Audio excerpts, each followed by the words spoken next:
This is DRF Race of the Day. Hi, everybody. Dan Illman, Mike Beer, the DRF Race of the Day for Friday, April the 23rd, the closing day feature of the Keeneland 2021 Spring Meet. It's the Grade 3 Bewitch Stakes for fillies and mares going a mile and a half. Before we get to the analysis, the Kentucky Derby is right around the corner. We've got you covered on DRF.com. Kentucky Derby Contender Past Performances available now. Get the first look on the hot horses for the Derby exclusively in DRF.com's Kentucky Derby packages. Now let's meet the field for the Grade 3 Bewitch, and you can download free Formulator Past Performances for this race on the Race of the Day event page at DRF.com.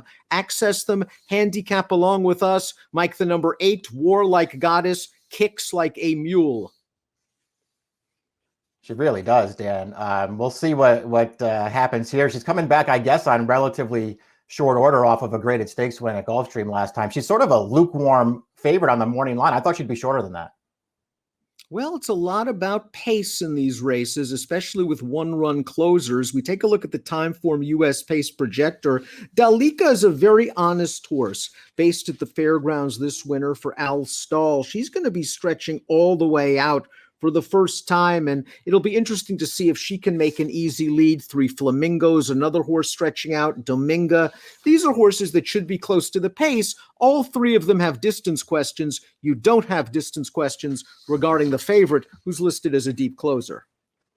Yeah, there are several horses in here who you don't have to worry about distance with. The only question with those horses is, can they get the right trip in here? I do expect the pace to be, probably in the slow to moderate range. I also thought that the number 11 in this race, English Affair, could go forward, Dan. That horse has shown speed at times, and she has a pretty difficult outside post, so maybe they'll go forward.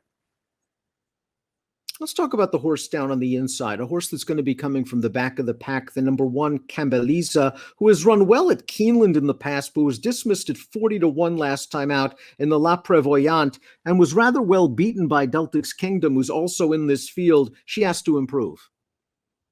Yeah, she really does. I mean, I don't necessarily feel like you have to worry about distance. I think the only thing to really like about her right now, Dan, is that she's run twice at Keeneland, and she's actually run pretty well both times. So it sort of feels like she kind of likes it here. Boy, that last time she ran here, though, which was over this distance in an allowance race, and I know she ran well in there and earned a career best buyer. I don't really care for the horse that beat her that day. The 2, Delta's Kingdom, won at Keeneland as a 3-year-old, and she has multiple graded stakes placed in her career at these longer distances. Now, she finished behind War Like Goddess last time out in the Orchid, but I thought all in all that was a useful effort. I agree. I thought she ran fine in that race. I thought she ran fine 2 starts back down at Gulfstream, going a mile and a half. Even her 3rd place finish at Aqueduct at the end of last year, thought she ran fine in that race. I do think she's getting better, Dan. It feels like she keeps improving with racing. I also feel like she might have to improve again to beat this field. A filly with a lot of upside and some good tactical speed is the 3 Flamingos. Let's watch 3 Flamingos' maiden win going 10.5 furlongs at Kentucky Downs last year, where she was able to get up close to the pace, a long stretches in front of her, and she's going to go by these horses rather easily. Of course, these are weaker maidens, but her 2 starts against winners have been okay, and I thought she did a lot of work last time out at the fairgrounds when pushing a solid pace. Yeah, I mean, she ran well in this race, winning her next start, which was a 1 3/8 at Churchill. I mean, she was no match for War Like Goddess late in that race, but man, she did a lot of work that day on the lead with pressure basically the entire way around the track. And I agree with you. I thought she ran well again last time off of the layoff. Now she's second back. It just felt like she was really getting better as a 3-year-old, Dan, and I can see her taking another step forward in here. The number 4, Dominga, is a stakes winner at a mile, going second off a lengthy layoff for Brad Coxon, stretching all the way out. I thought this filly ran very well last time out at the fairgrounds, going a mile and a 16th. There was a big long shot that spurted out to a loose, uncontested lead. Dominga was in chase mode. She eventually collared that horse. It looked like she was going to be swallowed up by the closers, but she dug down along the rail. I thought that was a good effort, finishing second by a neck. And I think she has enough pedigree to get the distance. I agree with all that stuff, Dan. I think she's a major player in this race. We'll see about her, stretching all the way out in here. But like you, I sort of feel like she's going to get it. I also like her running style where she can be forward, but she doesn't have to be. I mean, she's run plenty of good races from out of it. She's run good races from, closer order to the pace too. I think there's a lot to like about this horse. I wonder what kind of price she'll be. The 5 Past the Plate, a stakes winner at a mile at the fairgrounds over the winter. She won a fast edition of the Pago Hop Stakes, but then she finished behind Delica in the Stall Memorial, finished behind Dominga in the Benson Memorial. Those races also over good ground. She's the kind of filly that needs to run her absolute best, but she does have a win over this course. She does. I don't know about distance for her either, Dan. I mean, they've mostly kept her to shorter races, and they just like to sit back and make one run with her. I just don't know how all that's going to work out here as they stretch out for the first time. The number 6, California Queen, is a Group 2 winner in her native Germany. Those German-bred horses are very stout, and this filly sold for over $300,000 before being imported to North America and sent to the Chad Brown barn. And I think you could make excuses for her race in the Very One, a race that didn't have a lot of pace, and she ran on a little bit at the end. She did. I mean, at the end of the day there, Dan, she was 6th. Warlike Goddess, the morning line favorite for this race, was 5th, and they were about a neck apart in that race. And it felt like they were both sort of compromised just by the way that the race was run. Personally, just comparing the 2 trips those horses got and where they came from, Warlike Goddess to me ran the better race of the 2, but it's not like it was by a huge margin. The pattern for the number 7 Delica, at least recently, is good, fair, good, bad, which means she's probably sitting on a good race for trainer Al Stahl. She won the Al Stahl Memorial 2 starts back over Yielding Going. Her tactical speed usually puts her in good stead, but she didn't fire last time out. No, she didn't. She's a pretty talented horse, and I do like her running style as it compares to several of the other horses in this field. I just don't have a lot of confidence that she's going to really want this added ground yet. I think that's a big question for her. Here's the extremely talented Warlike Goddess winning the Orchid in only her 4th lifetime start, earning a 96 Beyer. She turns into the stretch. She not only has a lot of work to do, she has a very sharp horse to run down in Always Shopping, and she does it. Yeah, I mean, this is a really, really strong performance for a horse who's only making her 4th lifetime start. That's a good horse and an in-form horse that she's running down. And that horse, Always Shopping, I don't know, had 3 or 4 lengths on this horse at the 8th pole, and Warlike Goddess came and got her. The only time she lost, Dan, was 2 back in a race that did not set up for her at all, and she actually ran really well. We'll see if she can get the right trip in here.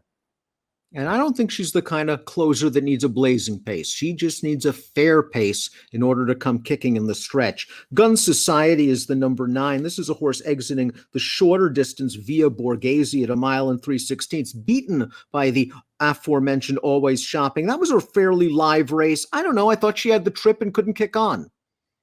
Yeah, I didn't like her last performance all that much. And then overall, when you start picking apart her turf form, Dan, she's been competitive at times, but I don't see that one race that makes me want to bet her against this field. The 10 Margaret's Joy is still eligible for a non-winners of 2 life, but she is graded stakes placed this year, 3rd in the Endeavor 2 starts back. Now, she bounced back from the Endeavor to run 3rd again, which makes me wonder if she runs to the level of her competition. Let's watch that optional claiming race. First time stretching all the way out to 1.5 miles, and it's nice to see that she can at least get this distance. She's easing off the inside, getting out into the clear right now, and she'll come with a run. She'll get beat a neck against inferior competition. I do like the way that she finished in this race, Dan. She's gaining ground here just to get just short of the winner here at the wire. I thought she ran pretty well in this race, and it sort of just suggests that she's in good form and can get the distance. She's going to have to improve again. I know she's graded 3 placed 2 starts back, but she got an absolutely great ride from Ron Allen Jr. that day to get a piece.